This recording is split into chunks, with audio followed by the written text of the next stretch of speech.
Welcome guys, this is a tutorial for my version of Norwegian Wood by the Beatles. If you haven't seen my cover, go over here somewhere, I'll link it to the video, or go to my channel and find the cover. I'm going to explain you how I play it, how I think about it, and how you can do it too. Okay, so I played the song in the key of D major. A lot of you probably know D major chord down here, but because I chose to play the melody of Norwegian Wood, which is the da da da da da da da da da da da da, yeah, I chose it to play it at the top, basically an octave higher above what I'm singing. So I went with this shape of a D major chord. So it's 7th fret on G, 7th fret on B, and 5th fret on E, and I play open D. So this is my first chord. And then I go on and play the melody as an intro. So what I'm doing here, I'm just gonna play this chord, and then I add the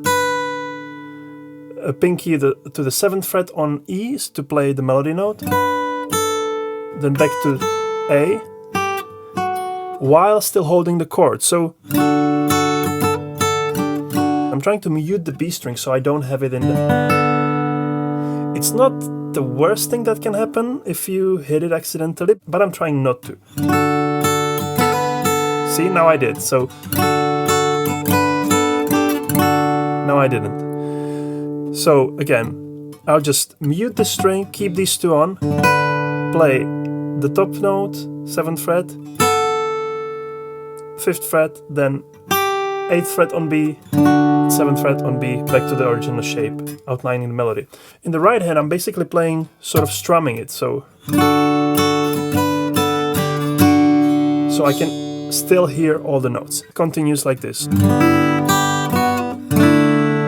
Okay, so here I play G in the bass, and I play pinky, the melody note, first open E, then pinky on 3rd fret, then pinky on 2nd fret on E, and then I go back to this shape of D, which is like a D with added 9 there, or 2nd.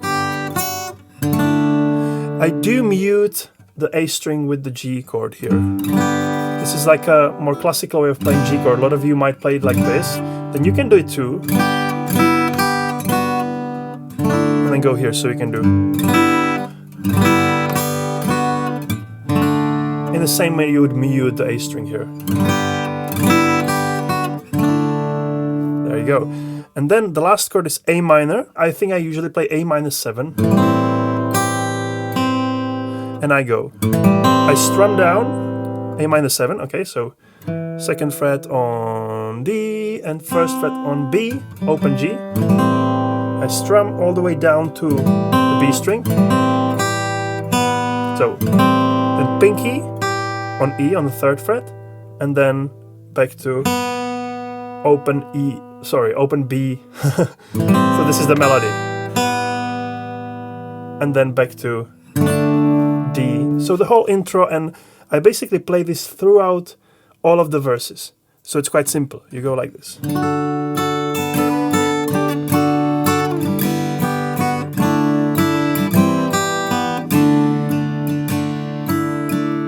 Slowly, one more time.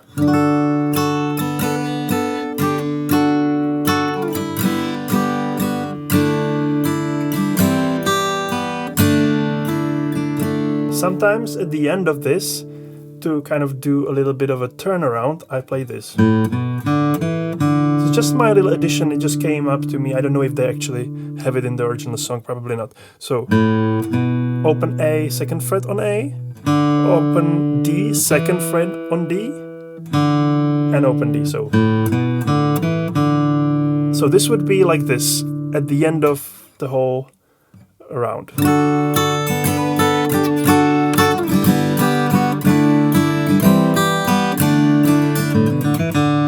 And then you would go back to this.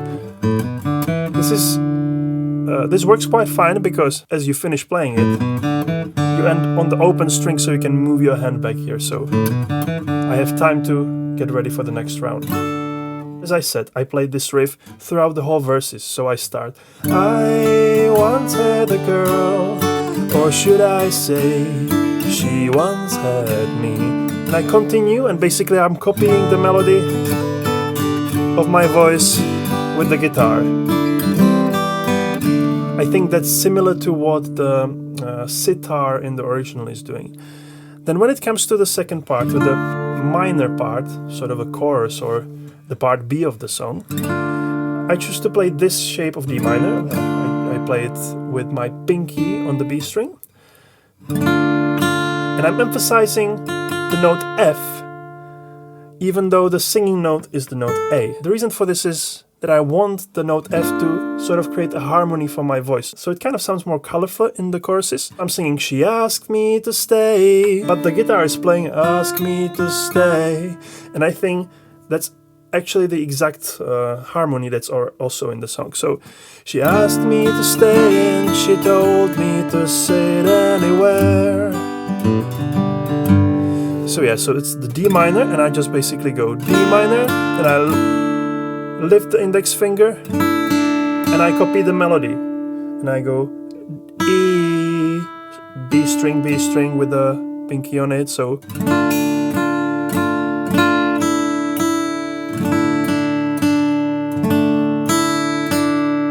yeah, so this is the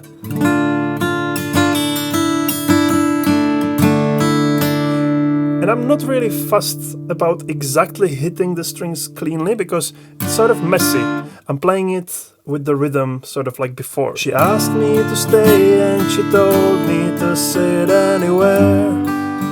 The next chord is G, just simple G. You can play your traditional G or this G. And I switch a little bit into sort of a country mood here. So I go like this. And then sometimes I do something like this, where I was just transitioning back to the D minor chord. She asked me to stay and she told me to sit anywhere. So I looked, and then I go again. So I looked around and I noticed there wasn't a... And now, instead of G, I play E sus chord. There wasn't a chair. And then this A sus2. I like this open sound, this little bit of not major, not minor, mysterious sound. It's different from the original, but that's my version. So very slowly.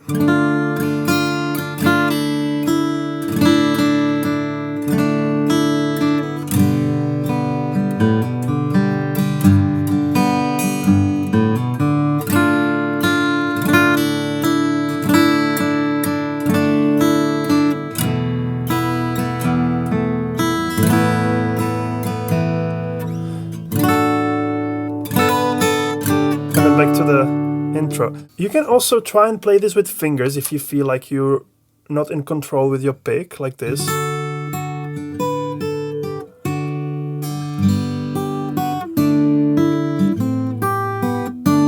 I sometimes play it like this. It sounds much softer, much more kind of polished. The pick, and especially if I play close to my bridge, is kind of harsh. But it's sort of a vibe I was looking for when I was learning this song. At the end of second chorus, I believe it is, after the A sus2 chord. By the way, feel free to look up those chords. You can see them on my fretboard, but if you're not sure, just look up A sus2 guitar. You'll have it in a second, so I don't have to explain everything and make this video 2 hours long. So yeah, so after the second chorus, I think I keep this chord ringing for longer. I keep it there for 2 bars instead of 1. And I just want to build that suspense, the tension a little bit. I told her I didn't, then crawled off to sleep in the bar.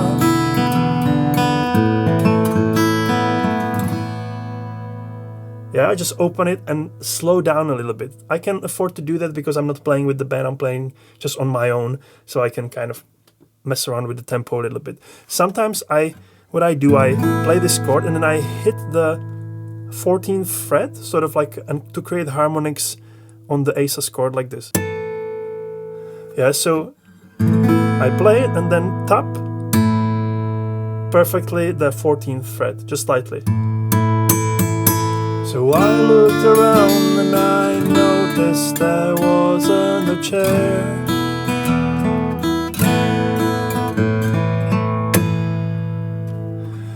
And when I awoke, and then I continue with the last verse. Okay, I think that's it. If you want to download the tabs for how I play this song, just rough ones, you know, it's a bit messy and I improvise a lot, but I put together simple tabs that will give you guidance of how to play it. You can download them below. Let me know in the comments if something's confusing and I'll help you through it and try and explain further. Thank you so much for watching. Please subscribe, give this video a like. Make sure to check out the cover right somewhere over here.